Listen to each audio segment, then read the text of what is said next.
चंदन के पेड़ पर सांप लटक रहा हो।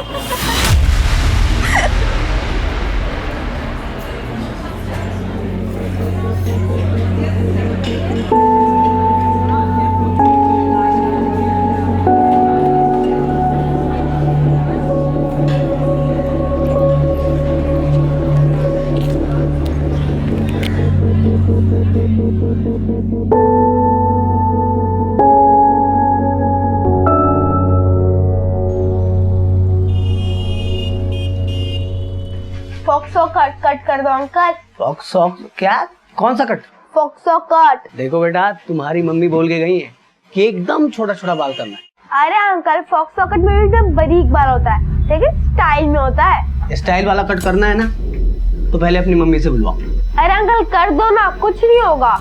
इस बार तुम्हारी बात नहीं सुनेंगे, हम अपने हिसाब से काटेंगे, बिल्कुल छोटे छोटे।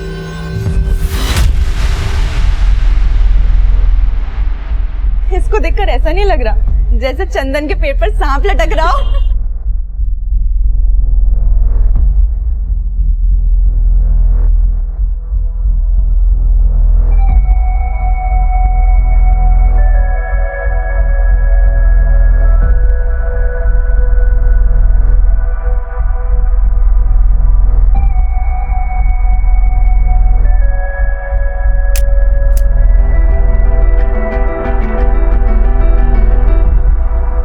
आपका स्टेटस देखा हमने, एकदम आलिया भट्ट एक्ट्रेस दिख रही थी। तारीफ के लिए शुक्रिया, लेकिन तुम तो बोल रहे थे अपने नए हेयर स्टाइल के साथ तुम भी स्टेटस चेंज करने वाले हो। वो हमने सोचा हेयर स्टाइल नहीं चेंज करेंगे, लेकिन स्टेटस जरूर चेंज करेंगे।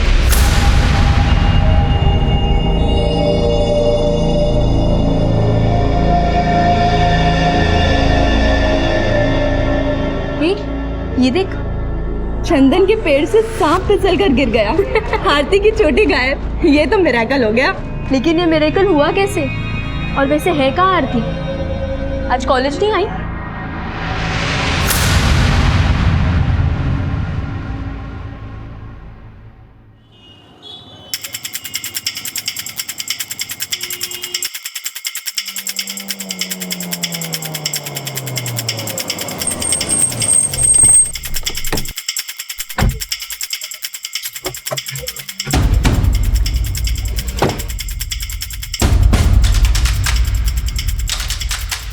इस बिल्डिंग का काम काफी दिनों से बंद है सर। हम यहाँ समय समय पर राउंड लगाते रहते हैं और हर चीज को चेक करते हैं।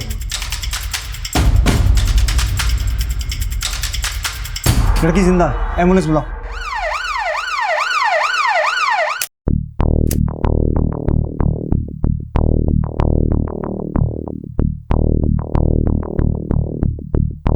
आसपास का पूरा एरिया स्कैन करो, शायद कोई और वेपन मिले। और लोगों से पूछताछ करो, कोई इसे जानता है क्या? Okay sir.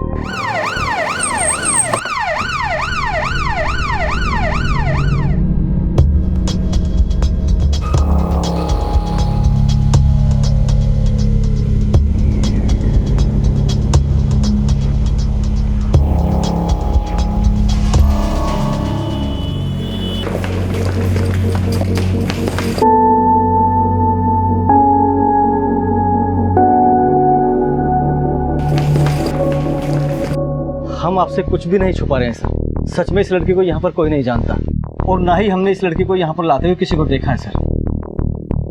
ठीक है त्यागी, इन सब का नाम, एड्रेस, फोन नंबर नोट करो। सर उस पत्थर के अलावा यहाँ ऐसा कुछ भी नहीं मिला जो सस्पिशियस हो, और उस लड़की के पास भी ऐसा कुछ नहीं मिला जिससे उसकी आइडेंटिफिकेशन हो सके। यहाँ पूरी बिल्डिंग में सीसीटीवी कहीं नहीं है। सर ये पूरा इंडस्ट्रियल एरिया है, यहाँ पर गार्ड के अलावा आसपास में सिर्फ लेबर क्लास के ही लोग रहते हैं। मैंने कई लोगों से पूछताछ की, लेकिन उनमें से कोई भी इस लड़की के बारे में नहीं जानता। लेकिन ये लड़की देखने में लेबर क्लास की नहीं लग रही है सर। हो सकता है ये लड़की इस एरिया की हो ही ना, और ये एरिया काफी सुनसान भी है सर। अंधेरा होने के बाद ज्यादा लोग आते जाते भी नहीं है यहाँ पर। हो सकता है इसी बात का फायदा उठाकर कोई पर्पसली से यहाँ लेके आया हो। इस लड़की के कपड़े काफी फटे हुए थे, मुझे लगता है इसके साथ रेप किया गया होगा और फिर इसे जान से मारने की कोशिश की गई होगी। किलर को लगा होगा कि लड़की मर चुकी, लेकिन लड़की जिंदा थी। And now I really hope कि डॉक्टर्स इसकी जान बचाने में कामयाब हो जाएं। आरती अब भी जिंदगी और मौत से लड़ रही थी, पर पुलिस उसके नाम और पहचान से अनजान थी, और काफी कोशिशों के बावजूद पुलिस आरती से जुड़ी कोई जानकारी नहीं जुटा पाई थी। वहीं उसका इलाज कर रहे डॉक्टर्स ने उसे बचा तो लिया था, लेकिन उसे इतनी बेरहमी से मारने की कोशिश की गई थी कि आरती कोमा में जा चुकी थी। कोई भी उसको देखता तो वो मरा हुआ मान लेता, लेकिन आई मस्ट से कि नॉट ओनली गॉड सेव्ड हर बल्कि आप लोगों के एफर्ट्स ने भी उसको बचाया कि वो जिंदगी अभी तक लड़ रही है। But I will appreciate you as well doctor. मुझे ये बताइए कि बाकी चोटों के अलावा रेप का कोई साइन है? नहीं, रेप का कोई साइन नहीं है, लेकिन सेक्सुअली एक्टिव थी वो और उसकी उम्र कोई 18 से 20 साल। तो ये लड़की कोमा से बाहर कब तक आ पाएगी? ऐसे केसेस में कहना मुश्किल होता है। लेकिन हम अभी तक उसकी पहचान भी नहीं करवा पाए हैं, तो हम उसे गवर्नमेंट हॉस्पिटल में शिफ्ट करवा लें? नो, उसकी कंडीशन बड़ी क्रिटिकल है, it will be very riskier. लेकिन सर इस कंडीशन में हॉस्पिटल का खर्चा? देखिए, उसके लिए हमें कोई ना कोई सॉल्यूशन निकालना पड़ेगा, but above all life is important. Thank you doctor, thanks for your cooperation. हमें नहीं लगा था कि हमारी दोस्ती इस तरीके से हो जाएगी, लेकिन स्वीटी जरा बाहर आना। एक मिनट। आई माँ। अच्छा, मैं तुमसे बाद में बात करती हूँ, ओके? चिनू, चिनू बेटा। आया पापा।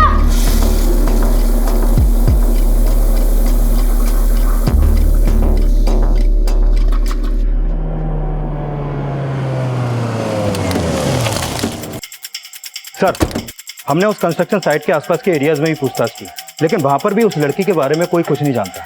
लेकिन सर, हमने उस लड़की का फोटो दिल्ली के सभी पुलिस स्टेशन में सर्कुलेट करवा दिया है। अगर उस लड़की की मिसिंग कंप्लेंट दर्ज हुई होगी तो उसकी पहचान पता चल सकती है। लेकिन पता हमें उस आदमी का भी लगाना है जिसने उस लड़की को उस हालत में पहुंचाया। डॉक्टर्स का कहना है कि उसके साथ रेप नहीं हुआ, लेकिन हो सकता है कि उसके साथ रेप करने की कोशिश की गई और जब उसने रेजिस्ट किया तो उसका मर्डर करने की कोशिश की गई। उस एरिया के सभी हिस्ट्री शीटर्स और उठाई गिरों को राउंड अप करो और उस लड़की की करंट फोटो सोशल मीडिया और अखबारों में सर्कुलेट करवाओ। Okay sir. आरती की पहचान पता करने के लिए पुलिस हर संभव प्रयास कर रही थी, पर सोशल मीडिया और न्यूज की मदद लेने के बावजूद उसका कोई करीबी सामने नहीं आया था। दिल्ली के किसी भी पुलिस स्टेशन में उसकी मिसिंग कंप्लेंट नहीं फाइल हुई थी और दूसरे स्टेट्स की पुलिस से भी कोई क्लू नहीं मिल पाया था। एक तरफ पुलिस आरती की कोमा से बाहर आने का इंतजार कर रही थी, वहीं उसके गुनहगार का पता लगाने के लिए एरिया के हिस्ट्री शीटर्स और उठाईगिरों को राउंड अप किया जा रहा था। ये केस चाहे जितना भी ब्लाइंड हो, लेकिन उस लड़की के होश में आने की उम्मीद अभी भी कायम है। उस लड़की का बयान अब भी इस ब्लाइंड केस को रोशनी दे सकता है। जी डॉक्टर यादव। गुड न्यूज़ है सर। सर, लड़की ने सेंसेस गेन करना शुरू कर दिया है, उसकी आई बॉल में मूवमेंट है और उसने आई कांटेक्ट मेंटेन करना शुरू कर दिया सर। हालांकि उसकी आंखों से अक्सर आंसू ही निकलते रहते हैं, लेकिन उसको पूरी तरह से सेंसेस में आने में थोड़ा सा वक्त लगेगा। लेकिन उसे बोलने में कितना वक्त लगेगा? क्योंकि हमारी इन्वेस्टिगेशन उसके बयान पे डिपेंडेंट है। सर, कह नहीं सकता, हमें उसके लिए थोड़ा सा इंतजार करना पड़ेगा। ठीक है, थैंक यू डॉक्टर। सर, इस लड़की की उम्र 18 या 20 साल से ज्यादा नहीं होगी और ये बोल रही है कि इसका एक 10 साल का बेटा है। How is it possible? हो सकता है उसके बेटे की उम्र 10 साल। Not possible. 10 साल का बच्चा नहीं, उसका कोई बच्चा हो ही नहीं सकता है। हमने मेडिकल एग्जामिनेशन किया उसका, बच्चा डिलीवर करने की बात बहुत दूर है, उसने आज तक कभी कंसीव ही नहीं की। तो फिर ये छोटू होगा कौन जिसे ये अपना 10 साल का बेटा बोल रही है? वो ट्रॉमा में है, वो वही बोल रही है जो उसके सबकॉन्शियस माइंड में चल रहा है। उसे अपना बोला सच लग रहा होगा, लेकिन फैक्ट यही है कि वो किसी भी बच्चे की माँ नहीं है मेडिकली। लेकिन डॉक्टर, ऐसा भी तो हो सकता है कि वो जिस बच्चे की बात कर रही है ये उसकी सौतेली माँ हो सकता है इसकी शादी किसी ऐसे आदमी से हुई हो जिसका पहले से ही 10 साल का बच्चा था और उसका नाम छोटू है। चीनू, चीनू, आए मम्मी। क्या रोज रोज का ड्रामा लगा रखा है ये तुमने? घंटों तक करते क्या रहते हो तुम बाथरूम में? अरे क्या हो गया, क्यों इतना चिल्ला रही हो तुम? आज चीनू फिर 1 घंटे से बाथरूम में घुस के बैठा हुआ है। हाँ तो तुमने मारा होगा उसे, इस डर से वो बाथरूम में घुस गया। हाँ, हम तो माँ है ही नहीं, हम तो जल्लाद है। अरे इतनी तरफदारी मत कीजिए उसकी, पानी सर के ऊपर से जा रहा है। क्या कर रहा था तू अंदर? हाँ, इस बार झूठ बोला ना तो लगाएंगे कान के नीचे। पूनम, चिनू आप 1 घंटे से बाथरूम में थे, क्या कर रहे थे? हमारे पेट में दर्द था। फिर झूठ बोल रहा है ये। हम झूठ नहीं बोल रहे हैं। अरे बेटा, तो आपके पेट में दर्द था तो आपको मम्मी को बताना चाहिए था ना। बोला तो था, लेकिन ये फोन पे बात कर रहे थे। फिर उन्होंने गुस्से से कहा हमारा दिमाग मत खा, जाकर अपने पापा को बोल। दिख रहा है मुझे तुम कितनी अच्छी माँ हो। तो तुम कौन से अच्छे बाप हो? तुम्हारी वजह से तो बिगड़ रहा है ये। हमारी वजह से बिगड़ रहा है? हमारी वजह से बिगड़ रहा है और अपने आप को माँ कहती हो तुम? किस्मत खराब है हम दोनों की जो तुमको झेलना पड़ रहा है। चलो सुनो, आइंदा इस पर हाथ मत उठाना तुम। इसे इतना सर पे चढ़ा के अच्छा नहीं कर रहे हो तुम, पछताओगे एक दिन।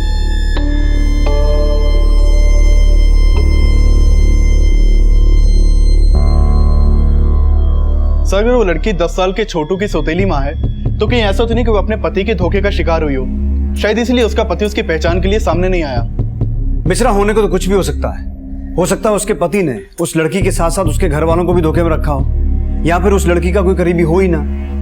चांसेस इस बात के भी हैं कि उस रात उस लड़की के साथ साथ उसके किसी करीबी को भी मारने की कोशिश की गई। कहीं ऐसा तो नहीं कि वो लड़का छोटू उस रात इसके साथ ही था और इस लड़की को घायल करके छोटू को अगवा कर लिया गया। ये लड़की हमें 2 अगस्त को मिली थी। मिश्रा, पता करो 2 अगस्त के आसपास किसी 10 साल के बच्चे की लाश मिली है या कहीं कोई मिसिंग बच्चा बरामद हुआ हो जिसकी उम्र 10 साल के आसपास की हो। इससे हमें छोटू की कोई लीड मिल सकती है। सर हालांकि उस लड़की ने ज्यादा कुछ बोला नहीं, लेकिन जो कुछ भी बोला उसके बोलने के लहजे को नोटिस किया सर आपने? मतलब? 1 मिनट सर, ये सुनिए। छोटू। कौन है छोटू? आपका भाई है? बेटा भाई। सर उसने छोटू को छुटुआ और हे को हाई प्रोनाउंस किया। सर ऐसी बोली यूपी में बोली जाती है, क्योंकि मेरा एक दोस्त है यूपी का, कन्नौज का, उसका बोलने का लहजा भी सेम ऐसा ही है। सर हो सकता है कि ये लड़की कन्नौज के किसी एरिया की हो।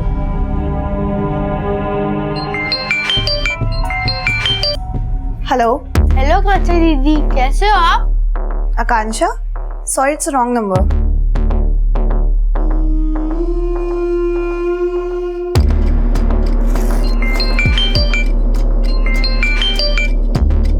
हेलो। हेलो कांचा दीदी, आपने फोन क्यों काट दिया? यहाँ कोई आकांक्षा नहीं रहती, आपने गलत नंबर डायल किया है। हमने तो 87676044 पे फोन लगाया है। हाँ, ये नंबर हमारा है, यहाँ कोई आकांक्षा नहीं रहती है। आपका नाम क्या है दीदी? बताइए, क्या है आपका नाम? पारुल। देखो बेटा, यहाँ कोई आकांक्षा दीदी नहीं रहती है। लेकिन आपकी आवाज तो बिल्कुल आकांक्षा दीदी जैसी है। बट हम आकांक्षा नहीं है। तो क्या हुआ? लेकिन आप दीदी तो हो, क्या आप हमारी दीदी बनोगी? आरती की पहचान पता करने के लिए पुलिस बारीक से बारीक सूचना को एक बड़े स्तर पर इन्वेस्टिगेट कर रही थी, लेकिन आरती वाकई किसी 10 वर्षीय छोटू की सौतेली मां होगी, इस रहस्य का कोई भी सिरा जुड़ता नजर नहीं आ रहा था। लेकिन ऐसा अनुमान लगाया जा रहा था कि उसका कन्नौज से कोई ना कोई कनेक्शन जरूर होगा। सर कन्नौज टेरिटरी में 3 तहसील हैं, छिबरामऊ, तिवागंज और मैन कन्नौज, और इन तीनों तहसील में कुल मिलाकर 257 गांव और कस्बे हैं और 9 थाना क्षेत्र हैं। सर मैंने सभी थानों में उस लड़की का फोटो सर्कुलेट करवा दिया था, लेकिन वहां पर उस लड़की से जुड़ी कोई भी मिसिंग कंप्लेंट दर्ज नहीं हुई है। लेकिन सर इस बात के भी पूरे चांसेस है कि शायद किसी ने जानबूझ के उस लड़की की मिसिंग कंप्लेंट फाइल नहीं करवाई हो। एक कोशिश और करके देखते हैं। उस लड़की के सामने इन 257 गांव और कस्बों का नाम लेकर एक बार फिर से पूछताछ करते हैं। हो सकता है उसे अपने गांव का नाम याद आ जाए। Right sir. सर गुरुसाहिबगंज को वहां के लोकल लोग गुरुसाहिबगंज प्रोनाउंस करते हैं। अगर उसने इस नाम को रिकॉग्नाइज किया है तो हो सकता है वो लड़की गुरुसाहिबगंज गांव की हो। नहीं सर, वो गांव नहीं है। गुरुसाहिबगंज कन्नौज का ही बड़ा कस्बा है जो गुरुसाहिबगंज थाना क्षेत्र में आता है। अरविंद, गुरुसाहिबगंज चलने की तैयारी करो। Okay sir.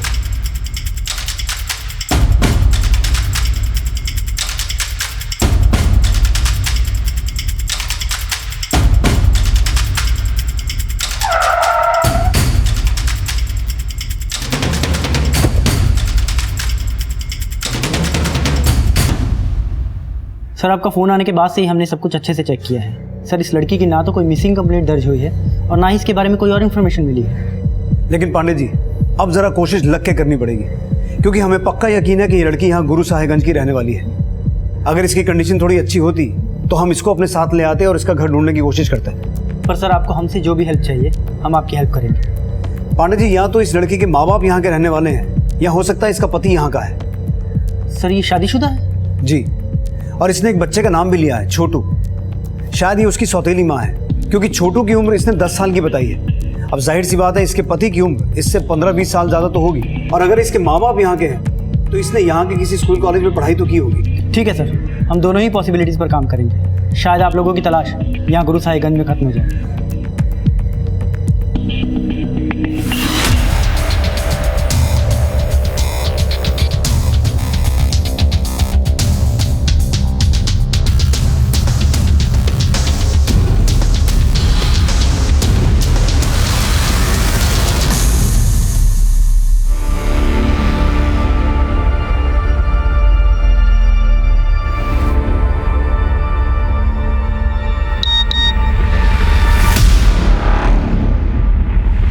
आरती सिंह। Good job Pandey ji. तो आखिर आपने पता लगा ही लिया कि उस लड़की का नाम आरती सिंह है। 10 मिनट और सोने दो ना।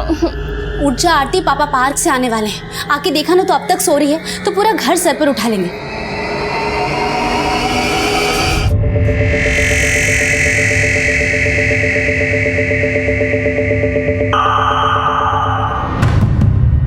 ज्योति, तुम्हारी पूजा अभी तक खत्म नहीं हुई? चलो चाय बना के लाओ।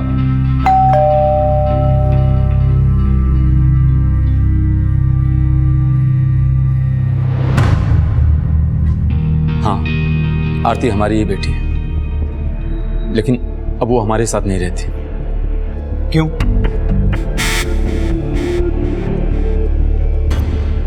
और आरती कब से आपके साथ नहीं रह रही? लेकिन आप उसके बारे में इतना क्यों पूछ रहे हैं? पहले आप ये बताइए कि आपकी बेटी पिछले 4 महीने से कॉलेज क्यों नहीं गई है? और आप जानते हैं कि इस वक्त वो कहाँ है? क्या हुआ? बताने में इतनी तकलीफ क्यों हो रही है? सर, वो बात दरअसल ये है कि आरती 4 महीने पहले भाग गई थी यहाँ से। भाग गई थी? किसके साथ? हमें कुछ नहीं पता सर। कुछ पता नहीं है या कुछ छुपा रहे हैं? और पिछले 4 महीने से आपकी बेटी गायब है, लेकिन आपने उसकी कोई भी मिसिंग कंप्लेंट दर्ज नहीं करवाई। हम ऐसा कुछ भी करते तो हमारी खानदान की बदनामी होती। अपनी बदनामी की फिक्र है, बेटी की नहीं है। आपको पता भी है आपकी बेटी के साथ क्या हुआ है? बेटा, हमसे गलती हो गई। सर, पहले तो आरती के बाप ने आरती की मिसिंग कंप्लेंट फाइल नहीं की और अब उसके आगे रोकर अपनी किसी गलती की माफी मांग रहा है। सर, कुछ तो है जो वो उनसे छुपा रहा है। सर, कहीं ऐसा तो नहीं कि आरती के बाप ने उसकी शादी किसी ऐसे आदमी के साथ करवा दी हो जिसका ऑलरेडी 10 साल का बच्चा हो? आरती और उसके पेरेंट्स के बारे में और अच्छे से पता करो। और मिश्रा, जब इन दोनों का रोना धोना खत्म हो जाए, इन्हें पुलिस स्टेशन लेके आओ। सर।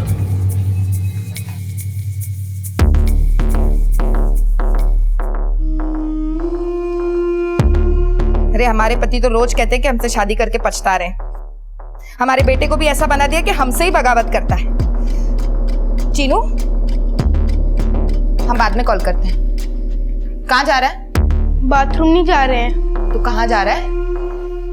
खेलने। हमसे पूछा तूने? नहीं। कहीं खेलने वेलने नहीं जाना है? चलो अपना होमवर्क खत्म करो पहले।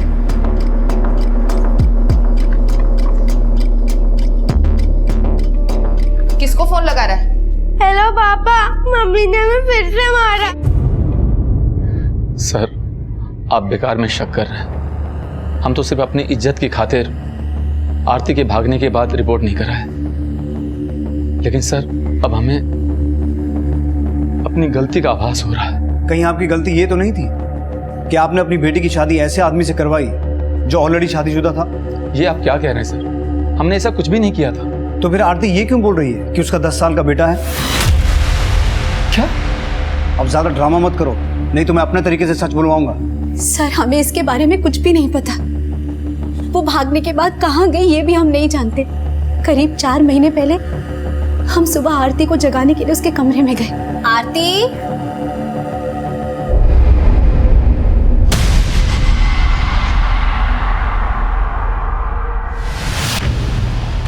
आरती के पापा, आरती के पापा, आरती के पापा। क्या हुआ? आरती घर में कहीं पे भी नहीं है। और ये देखिए सर, उसके गायब होने का रिपोर्ट इसलिए नहीं लिखा है क्योंकि हम इस बात पे शर्मिंदा नहीं होना चाहते थे। वो सिर्फ खुद ही नहीं भागी थी, बल्कि घर से 2 लाख के गहने और 25,000 रुपये भी गायब थे। अब अपना किया छुपाने के लिए अपनी बेटी को चोर भी बोल रहे हैं? नहीं सर, हम तो ये सोच रहे थे कि एक दिन भूले भटके सही सलामत शायद वो घर वापस आ जाएगी, लेकिन हमने ये नहीं सोचा था कि उसके साथ इतना बुरा हो। आपने कहा कि आरती फोन इस्तेमाल करती थी, उसका नंबर दीजिए। आरती का मोबाइल नंबर पता चलते ही उसके कॉल रिकॉर्ड्स निकाले जाने लगे। आरती के माता पिता शक के घेरे में थे। उनकी आरती से जुड़ी हर जानकारी जुटाई जाने लगी। सर, इन लोगों ने आरती की शादी की होगी ऐसा तो हमें कुछ भी नहीं पता, लेकिन आरती का बाप एक नंबर का लालची और घमंडी इंसान है। आरती को मारता भी बहुत था। हम तुम्हें कॉलेज भेज रहे हैं, इसका ये मतलब नहीं हम तुम्हें खुली छूट दे देंगे। आज इतनी लेट क्यों आई? बोल। आरती, क्या कर रही है तू? कुछ नहीं, बता ना। अरे बता। तो यहाँ पढ़ नहीं रही है, भजन कर रही है। क्या काजल, तुम भी हमारा मजाक उड़ा रही हो? मजाक तो अपना तुम खुद उड़वाती हो। 5.25 फीट की हाइट और ये 3 फीट की चोटी, ऊपर से माथे पे चंदन का टीका। खुद को बदलती क्यों नहीं? क्या करें, हमारी किस्मतें कुछ ऐसी है, जो पापा कहते हैं वही करना पड़ता है। कल आप हमसे मिलने आ रहे हैं ना? सोचेंगे। पर आपने तो कहा था कि आप भी हमसे मिलना चाहते हैं। अभी हम सच में बहुत बिजी हैं, हम आपसे बाद में बात करते हैं। Please bye.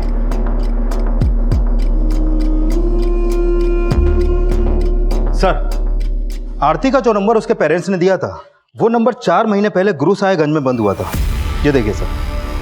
लेकिन सर, ये नंबर बंद होने से पहले आरती की किसी राकेश शर्मा से काफी बातें होती थी। राकेश शर्मा? हाँ सर, ये राकेश शर्मा। सर, इसका नंबर अभी बंद है, लेकिन इसका ये नंबर लखनऊ के एड्रेस पर रजिस्टर्ड है। लखनऊ?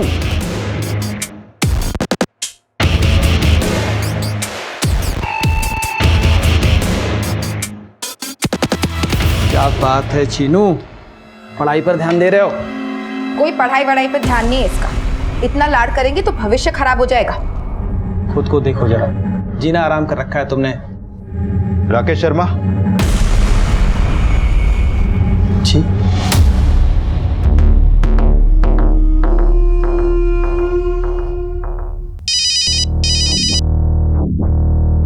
हेलो विनीत, राकेश को पुलिस लेके गई है।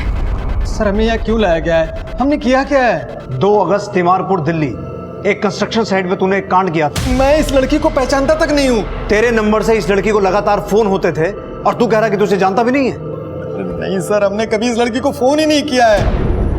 तेरा दूसरा नंबर बंद क्यों है? हमारा फोन चालू है, 44 76 32 289। आप लगा के देख लो ना। इस नंबर की बात नहीं कर रहा हूँ, उस नंबर की बात कर रहा हूँ जिससे तू आरती को कॉल किया करता था। 4453666891।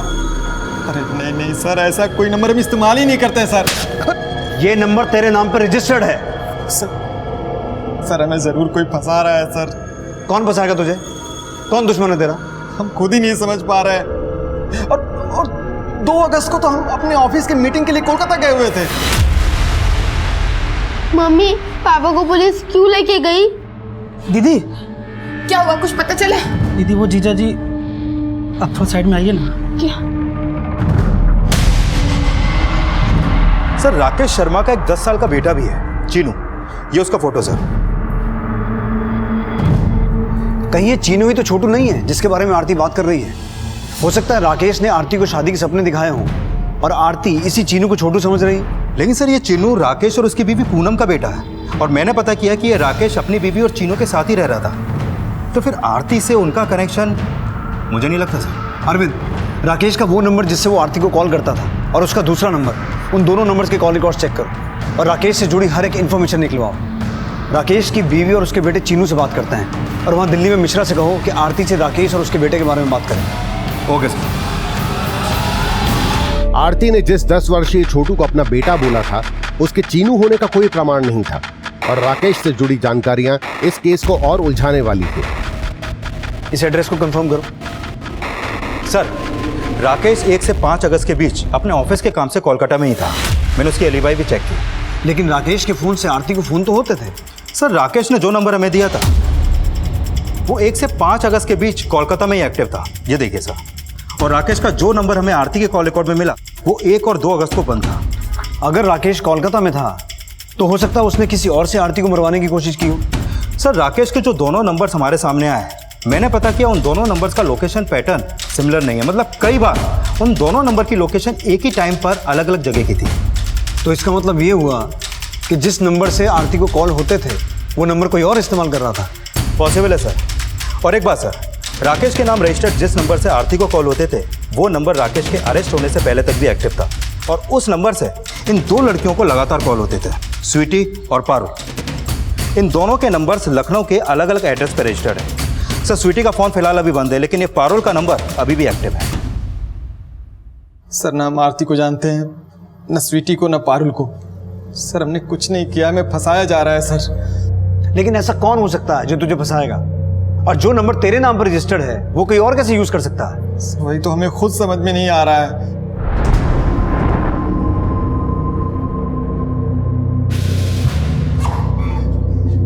अरविंद, फिलहाल इस राकेश को जाने दो, लेकिन इसकी हर एक्टिविटी में नजर रखना। अगर ये झूठ बोल रहा है तो सामने आ जाएगा।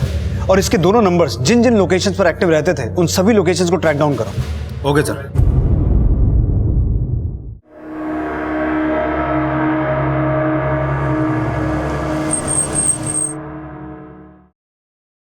स्वीटी यहीं रहती है? हाँ सर, पारुल मेरी बेटी है, लेकिन बात क्या है? हमें पारुल से मिलना है। कहाँ है वो? सर स्वीटी 3 दिन से गायब है। वो घर से गहने और पैसे लेके किसी लड़के के साथ भाग गई है। और 1 मिनट सर, चिट्ठी छोड़ गई है। हाँ सर, हमें उस नंबर से कॉल तो आते थे, बट कोई राकेश शर्मा नहीं, सोनू नाम का बच्चा हमसे बात करता था। सोनू? हाँ सर, एक बार उसने हमें गलती से फ़ोन किया था। हमने कहा कि रॉन्ग नंबर है, बट फिर उसके बाद वो मुझसे ज़िद करने लग गया कि आप प्लीज़ मेरी दीदी बन के मुझसे बात करिए। तो मुझे भी लगा छोटा बच्चा है, ठीक है तो मैं बात कर लेती हूँ। तो मैंने सिर्फ 4-5 बार उससे बात करी, बट उसके बाद फिर वो मुझसे मिलने के लिए ज़िद करने लग गया। तब मुझे कुछ गड़बड़ लगी, उसके फ़ोन कॉल्स भी बढ़ गए, तो फिर मैंने उसको फिर ब्लॉक कर दिया।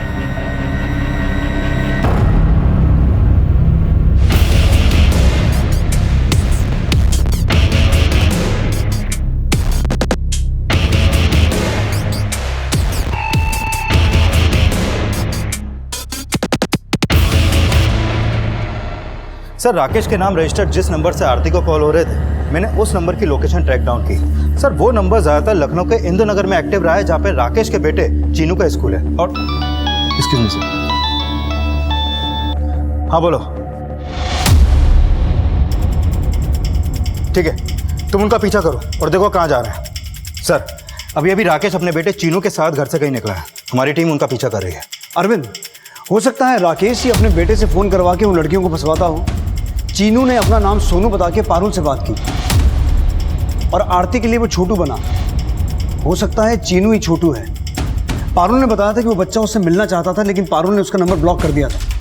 हो सकता है आरती उसकी बातों में आ गई हो और वो मिलने चली गई हो और उसके साथ वो सब कुछ हो गया। सर स्वीटी भी 3 दिन से गायब है, मतलब वो चीनू का कहने पर ही उससे मिलने गई होगी।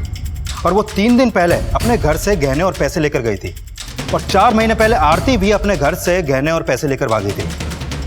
सर आखिर इस बच्चे ने ऐसा क्या कहा होगा जो ये दोनों लड़कियां अपने घर से इतना सारा पैसा और गहने लेकर भागी? अब ये तो राकेश ही बताएगा।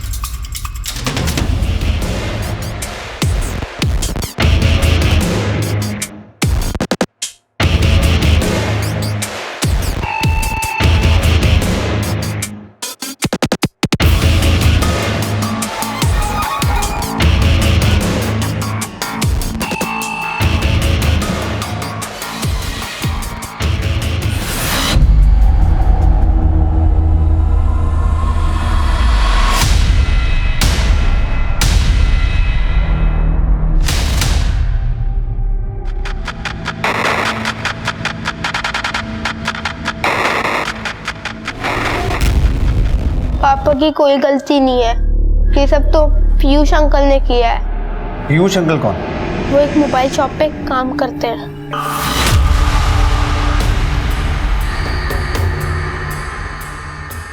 साहब पीयूष हमारे यहाँ सेल्स बॉय था। 4 दिन पहले छुट्टी लेके अपने गांव गया, बोला उसकी माँ बीमार थी।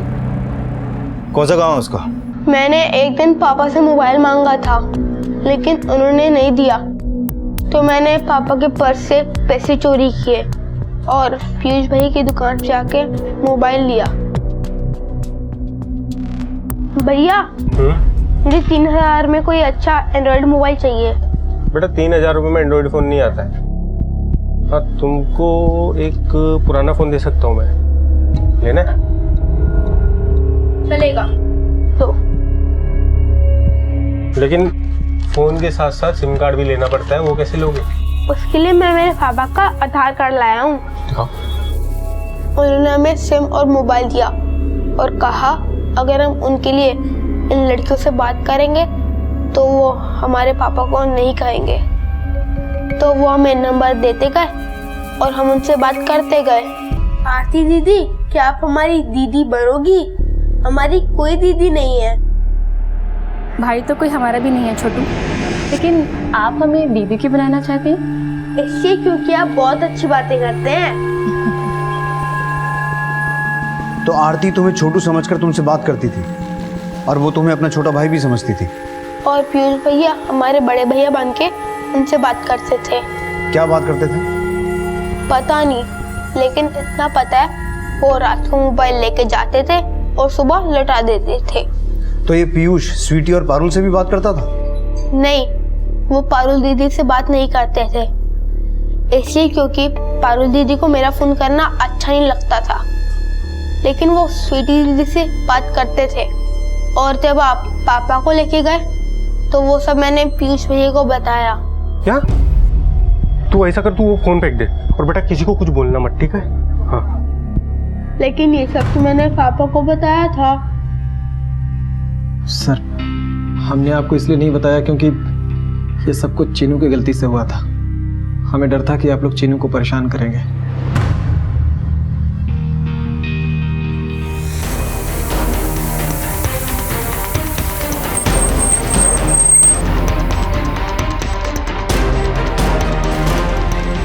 पुलिस अब पीयूष के गांव को लोकेट कर चुकी थी, जहां से उसके घर का पता चला, लेकिन वहां भी उनके हाथ असफलता ही लगी। और इसके बाद उन्होंने तुरंत अपना खबरी नेटवर्क अलर्ट किया और पीयूष के एक ठिकाने का पता चला।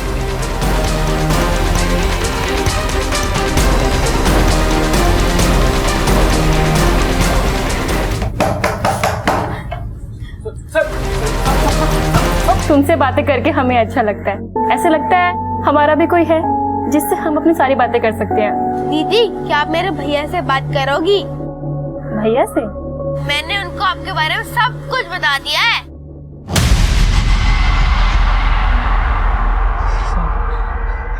साहब एक बार हम गलत नंबर पे रिचार्ज कर दिए थे साहब, और जब हमने उसका डीपी देखा तो साहब उसमें आरती की फोटो थी।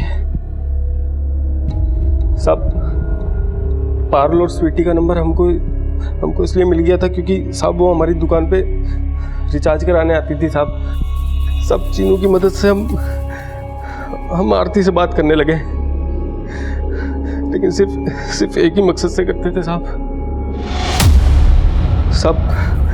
आरती की जिंदगी में बहुत दुख था साहब, तो हम उसको झूठा हमदर्दी देते रहते थे और वो हमको अपना दिल दे बैठी। हमारे पापा को हमारी कुछ नहीं पड़ी है और माँ की वो सुनते नहीं है। अगर यहाँ और रहेंगे तो मर जाएंगे। अरे मरने वरने की बातें मत करो यार, और तुमको चोटी काटना है ना तो काट दो, और जैसा बनना है वही से बन के रहो। लेकिन ऐसा करने से पापा हमें जान से मार देंगे। देखो अगर ऐसा है ना तो अपने घर वालों को छोड़ के हमारे पास आ जाओ, ठीक है? और जैसा बनना चाहती हो वैसे ही बन के आओ। हमें ना, हम रखेंगे तुमको खुश। साहब वो हमारी बातों में ऐसे आई कि अपने घर का सारा कैश, सारा गहना सीधा हमारे पास लेके आ गई। लेकिन चीनू को तो आरती अपना भाई मानती थी, फिर उसे अपना बेटा क्यों बोल रही थी?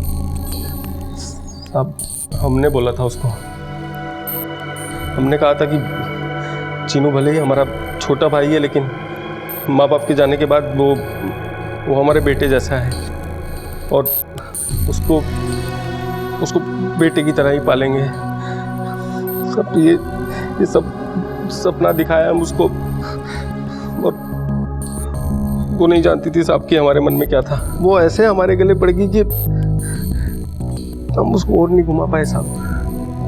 हमने उसकी तसल्ली के लिए उसके साथ मंदिर में जाके शादी भी की, लेकिन हम उसके साथ फंसना नहीं चाहते थे साहब। तो कुछ दिन हमने उसको सुल्तानपुर के घर में रखा, फिर एक दिन बोला कि हमको दिल्ली में नौकरी मिला है, वहीं चल के रहेंगे और दिल्ली में हम उसको तिमारपुर ले आए।